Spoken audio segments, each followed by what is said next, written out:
సువార్త 1వ అధ్యాయం 5వ వచనం చదువుకుంటా.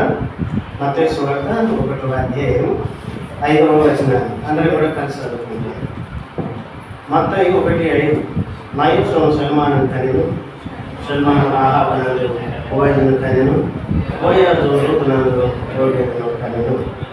ఓబేదు విషయం దేవుడు తన వాక్యాన్ని మనకు దీవించుకున్నాక రూత్ గురించి మనం చూస్తున్నాం. రూత్ అనేటువంటి పేరు ఇంగ్లీష్లో ఎన్ని అక్షరాలు ఉన్నాయి?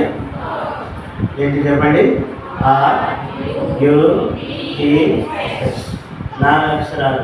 రూతు గ్రంథంలో ఎన్ని అధ్యాయాలు ఉన్నాయి? 4 అధ్యాయాలు. మొదటి అధ్యాయంలో ఉన్న స్థలము మార్గం, 2వ అధ్యాయంలో ఉన్న స్థలము పొలము, 3వ అధ్యాయంలో ఉన్న స్థలము కళ్ళము, 4వ అధ్యాయంలో ఉన్న స్థలము పురం పట్టణము. మొదటి అధ్యాయంలో రూతు ఏడుస్తుంది, వీపింగ్ కన్నీళ్ళు. 2వ అధ్యాయంలో వర్కింగ్ అంటే పని చేస్తుంది, కష్టం. 3వ అధ్యాయంలో వెయిటింగ్ అంటే ఏం చేస్తుంది? పని పెడుతుంది. 4వ అధ్యాయంలో బెట్టింగ్ అంటే కళ్యాణం. మొదటి అధ్యాయంలో ఏడుపు, 4వ అధ్యాయానికి వచ్చేసరికి నవ్వు కదా.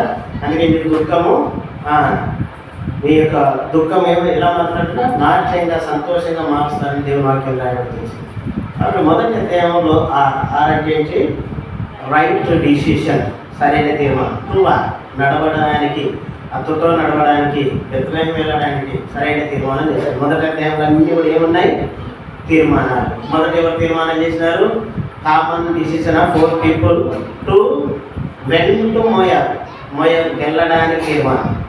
రెండోది common decision of 3 people to stay in మోయాబ్లో ఉండడానికి ఒక తీర్మానం చేశారు. చివరిగా common decision of 2 people to marry Moab వెళ్ళి పెళ్లి చేసుకోవడానికి. చివరికి నయోమి రూతులు మాత్రం సరైన నిర్ణయం చేసింది. ఏంటంటే టు లీవ్ మోయాబ్ విడిచిపెట్టడం. వాటిలో మాత్రం ఎక్స్పెక్ట్ అయిపోయింది. ఈ రీతిగా మొదటి అధ్యాయం అంతటా మనం చూస్తాం. 2వ అధ్యాయంలో ఇది మీకు ఖాళీ అవుట్లైన్ చెప్పేసి 2 దినాలు దాన్ని ధ్యానిస్తాం. అంటే ఏం చెప్పండి? అండర్ కంట్రోల్ అంటే ఆధీనంలో ఉండుట, స్వాధీనంలో ఉండుట. దేవుని వాక్యం సామెతల 3వ అధ్యాయంలో రాయింది, నీ సుబుద్ధిని ఆధారం చేసుకోకుండా నీ పూర్ణ హృదయంతో యెహోవా యందు నమ్మిక ఉంచుము, నీ ప్రవర్తన అంతటి మీద ఆయన అధికారానికి. ఇప్పుడు 2వ అధ్యాయంలో రూతు ఎవరి ఆధీనంలో ఉంది? చెప్పండి, ఎవరి ఆధీనంలో ఉంది? నయోమి దగ్గరికి వచ్చి నీ సెలవు అయితే వాళ్ళ పొలంలో పోయి పరిగెత్తుకుంటా అని చెప్పింది. సో రూతు నయోమి ఆధీనంలో ఉంది. పొలంలోకి వచ్చిన తర్వాత పనివారిని అడుగుతా ఉంది. ఆ పొలం పోయి వారి మీద పనివాడు ఉంటుంది. ఆ పనివారిని అడుగుతుంది ఏమనంటే నేను పరిగెత్తుకుంటా అంటే వాడి పనివారి ఆధీనంలో ఉంది. తర్వాత బోయజ్ అంటాడు నీ పొలం విడిచిపెట్టి వేరే పొలానికి వెళ్ళొద్దంటే బోయజ్ ఆధీనంలోకి వచ్చింది. అలాగే పొలంలో పనిచేస్తే నేను పొలానికి పోలేదంటే ఆ పొలం యొక్క ఆధీనంలో ఉంది. ఎవరెవరి ఆధీనంలో ఉంది చెప్పండి? నయోమి ఆధీనంలో, అత్తైన నమ్మి ఆధీనంలో ఉంది. రెండవది పనివారి పోయేవారి మీద వచ్చిన పనివారి ఆధీనంలో ఉంది. తర్వాత బోయజ్ ఆధీనంలో ఉంది. తర్వాత 4 విషయాలు. అలాగే బోయజు పొలము దేవుని మందిరాన్ని చూపిస్తుంది. బోయజు పొలం దేవుని చూపించబడి మందిరాన్ని చూపిస్తుంది. మందిరంలో ఎట్లా ఉన్న రూతు మొదటగా చిన్నదిగా, తర్వాత యవనస్తురాలిగా, తర్వాత మరి దాసురాలిగా, తర్వాత కుమారిగా ఏ విధంగా చేయబడుతుందో దేవుని ఇంట్లో మనం ఉండవలసినది 4 సంగతులు ఉన్నాయి. ఆ తర్వాత దేవుని మందిరంలో ఉండాల్సిన 4 సంగతులు, అవి కూడా 2వ అధ్యాయంలో పూర్తిగా రాయకుండా. ఈ విషయాలన్నీ కూడా మనం రేపు ఉదయకాలాన్ని ధ్యానిస్తాం. దయచేసి ప్రార్థన చేస్తారంటే ప్రార్థన పూర్వకంగా సిద్ధపడి రావాల్సిందిగా మనం చేస్తాం. ప్రార్థన చేసుకుంటాం.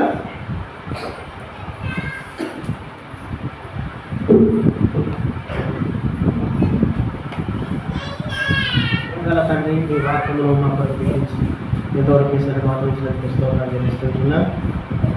తిరిగి మధ్యాహ్న సెక్షన్లో కూడా సాక్ష్యంలోను, తిరిగి చైల్డ్ ఎడ్యుకేషన్లోను, అలాగే ముగింపుగా క్లయింట్స్ కూడా సహాయపడ్డారు. ధ్యానించడం కదా మీరే కనికరించి దయ చూపించి మీరు ఆయాచించండి.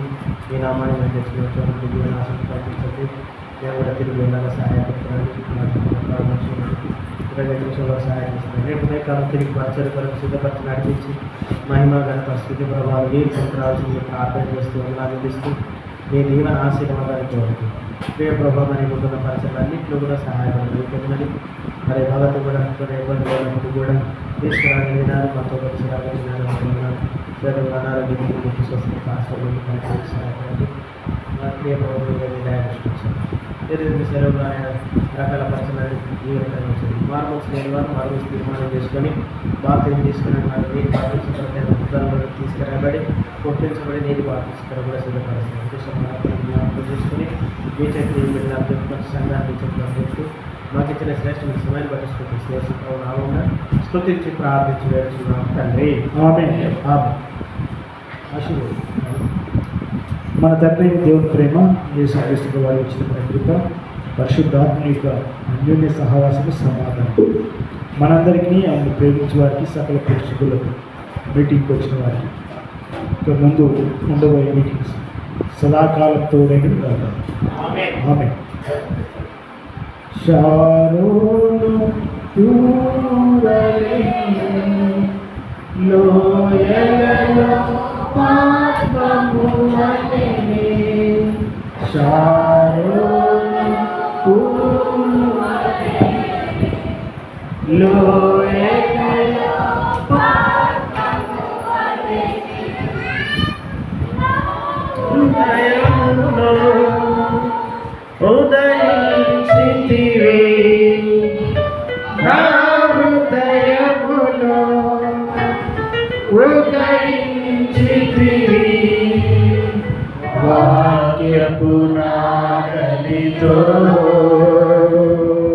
ప్రభువా దున్నితివి వాక్యపు నాగలితో ప్రభువా దున్నితివి నీ ప్రేమాతి మధురం వజముగనే సిలువపై ఓ ప్రభువా నీ ప్రేమాతి మధురం వజముగనే సిలువపై ఓ ప్రభువా సువార్త చాటుటకు ప్రభువా పిలిచితివి సువార్త చాటుటకు ప్రభువా పిలిచితివి.